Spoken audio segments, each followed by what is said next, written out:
The forest was eerily quiet when I saw them emerge. Hercules, the mighty foreign warrior, his face streaked with blood and sweat, was empty-handed. Behind him came the Panther, holding a single, glowing flower. I held my breath. All of us did. This was the end we had feared, the moment that would decide not just the fate of Princess Nandi, but the whole kingdom's future. Let me take you back to where it all began, back to the time when these two giants first arrived at the gates of Shaka-Zulu's palace. I was there, a simple servant of the court, eyes wide and ears open to every whisper that filled the air.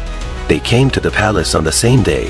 Hercules, the Greek hero, arrived first, his sandals coated with dust from his long journey. I had heard stories of him, how he fought beasts and completed impossible tasks, but nothing prepared me for his size. When he stood in the courtyard, his shadow covered the ground like a dark cloud. His eyes were sharp, piercing even, like he could see right through you. Then came the African Panther. I had heard of him as well, though he was less known to outsiders. In our land, however, he was a legend, a protector of the forests and plains. When he stepped into the courtyard, he moved like a predator, silent, graceful, powerful. His skin was dark, his eyes deep, as if they held secrets from the earth itself.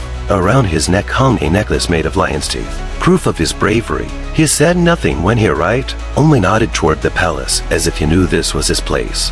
The whole palace buzzed with tension. Princess Nandi, the daughter of Shaka-Zulu, was the reason these two had come. She was not just beautiful, she was wise and strong, just like her father. Every warrior wanted to win her heart, but Shaka had set a high bar. Only the greatest warrior could marry his daughter. And now, it seemed, the choice had come down to these two giants. I was there when Shaka-Zulu called them into the great hall. I stood by the door, barely breathing, my heart thudding in my chest. It was a grand sight. The king, with his spear resting beside his throne, and the two warriors standing before him.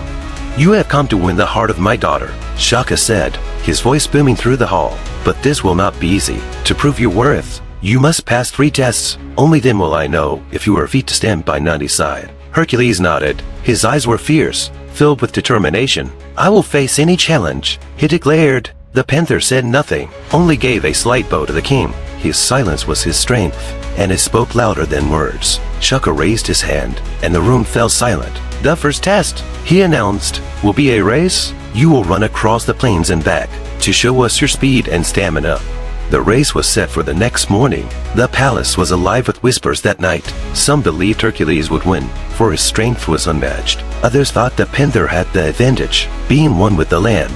I could barely sleep, my mind racing with what would happen. The next day, the plains stretched out before us, bathed in the golden light of dawn. The drums beat loudly as Hercules and the Panther took their positions. I stood at the starting line, my eyes fixed on the two warriors. "Go!" Shaka-Zulu shouted, and they sprang forward. Hercules moved like a lion charging its prey, his legs pumping with raw power. Dust flew up from his heels, leaving a trail behind him. He surged ahead, his form clear and steady in the morning light.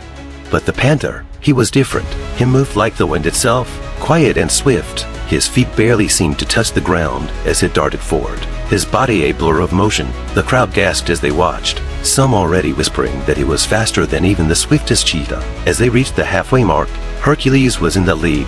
My heart sank a little. Perhaps the tales of his strength were true. But then, just as the crowd began to cheer for the Greek hero, the Panther made his move. With a burst of speed, he closed the distance between them, almost as if he had been holding back until now. The finish line drew near, and the two were neck and neck. The air was thick with suspense. My eyes widened as the Panther, with one final push, surged ahead and crossed the line first. The crowd erupted into cheers, their voices filling the air. Hercules stumbled across the line moments later, panting and covered in sweat.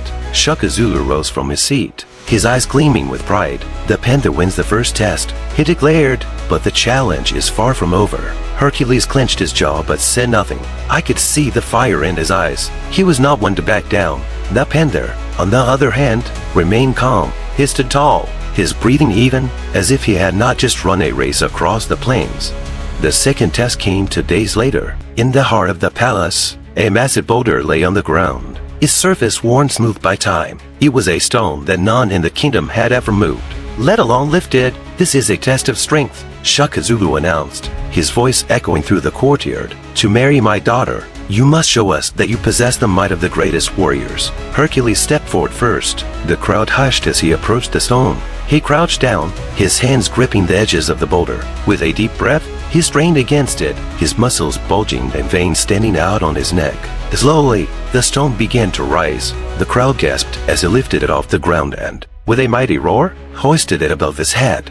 I could hardly believe my eyes. The Greek had done what no man had ever done before. He lowered the boulder back to the ground with a heavy thud, stepping back with pride in his eyes. Then, it was the panther's turn. He walked to the stone quietly, placing his hands on its rough surface. He paused, closing his eyes for a moment. I watched, curious. What was it doing? The crowd held its breath. Suddenly, he moved. With a grace that defied logic, he lifted the boulder, not with the raw force of Hercules, but with a calm power. It rose steadily into the air, and he held it there as if it weighed nothing at all. My heart skipped a beat. This was not just strength, it was control, mastery over the world around him.